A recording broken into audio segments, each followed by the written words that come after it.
On the last day of her employment at the Jewish school, the kids thought it was funny to go to the bathroom while she was reading Tom Sawyer.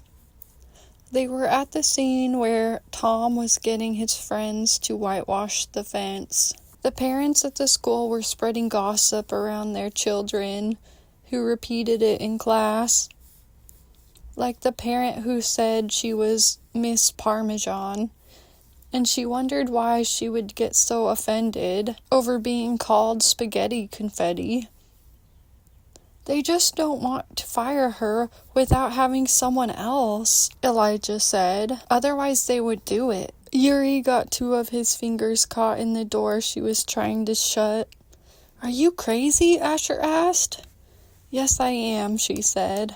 It wasn't supposed to be happening like this. This was the time she was supposed to be winning, shining. She told herself maybe struggling was shining. It was strange that trying her best looked like this at the moment. "I don't know if I'm going to come back here," she told Mr. Saplin when he came in the door. "They don't like me. Their parents don't like me. I guess it's because I'm not Jewish. Have a good life," she said. She walked out, rode the train home. Someone had scratched Vladimir Putin in the metal. She looked over at a shopping bag. Out of patience for deeply disappointing men in unmerited positions of power, it surprised her when she looked up and a guy was wearing the bag. "I'm learning how to be a better critter," she thought. "Keep my anger from becoming meanness. Keep my sorrow from collapsing into self-pity. Keep my heart soft enough to keep breaking. Keep my anger turned towards justice, not cruelty. Remind me of all this. Every bit of it is for love. È troppo difficile in questa condizione. Renuncio. It's very difficult. Under these conditions, I give up." There she blew, Old Faithful. She showed her class clips of where she was from in Montana. "Make sure to stop by the gift shop on the way out. Desertore was deserter," they chanted after her. Asher had called her a monkey on the way out, but monkeys were playful, energetic, and flexible. Monkeys enjoyed the position being offered them. Why couldn't she just keep her mouth shut and not take anything personally? They were looking at a presentation about baby turtles going to the ocean for the first time. "Imagine if you lost half of your brothers and sisters," she said. "Animals don't feel," Yuri said. "She thinks they feel emotion. What a dummy." "She's probably in love with a cow. They're not even the same species," Yuri said. How did he know the word species? Also, how did he know about Donn? Laine wondered. Laine remembered the time when her lease came up on her flat she shared with the Italians in Cork after college. She stayed a few days at the hostel. She must have seemed kind of lost, seeking advice from fellow travelers. "You should just keep writing," they all told her. From her time in Ireland up till now, she'd been writing her cow story. It was what Cuchulain and the others were now making fun of her for. "I'm not in love with the cow, really, but a cow that represents a dream. I am in love with the dream, she said. Cuchulain joined the other youth and led her into the inner chamber, but she was standing apart from them. They were looking in at her from the door and talking about her. She's obsessed with finding this cow who she thinks will make her dreams come true, Cuchulain said. I don't really understand her. She's hot, one of the youths said. Come on, young cowherdress, they said from behind the door.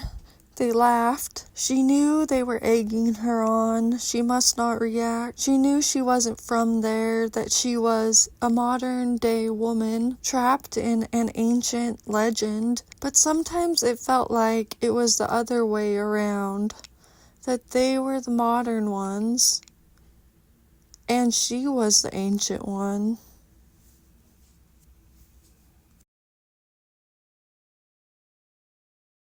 It was funny how unkindness didn't speak a language. Somehow she always knew when people were criticizing her in other languages. Do what ducks do in the wild and shake it off. She thought cowherdress was kind of a funny word. They seemed kind of mad. She didn't let their opinions of her stop her from believing in herself, and she continued forward. She never heard it before.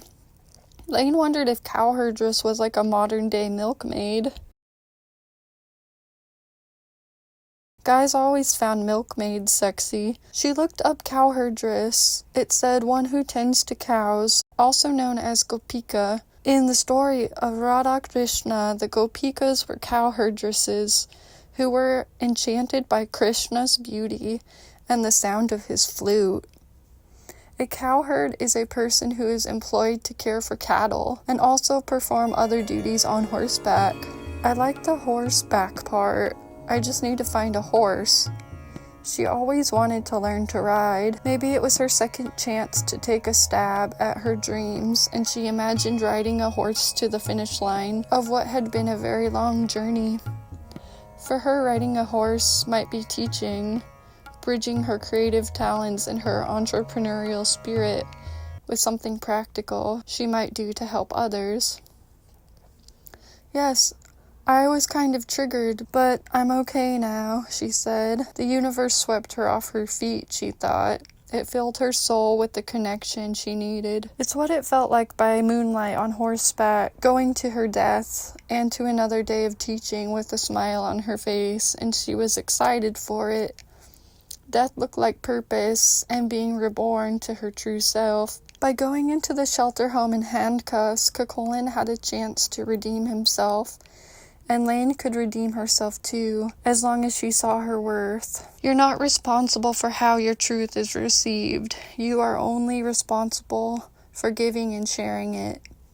Lo so che tu vuoi dicendo in giro menzogne, infamanti su di me. I know that you go around telling defamatory lies about me, she could picture Mr. Sapling saying. Io sono una persona onesta e del tuo parere non mi importa un cavolo. I am an honest person and I don't give a damn about your opinion, Laine said back. Cavolo also meant cabbage. But she tried to let go of her grudge towards him and maybe towards herself, although she wanted to draw his portrait as a giant penis. Have the courage to express your emotions and move on, she thought. Celebrate your success and failure both required great courage. There was a festival in Italy. In the olden days, the people used to throw beans at their lord, and then it became oranges. But it was more of a funny thing these days. Laine thought it was good when heavy things can become lighthearted. Her energy provided her the balance. She was happy to be a city swan, swimming in a lot of muck. At least she had the freedom to throw it back a little.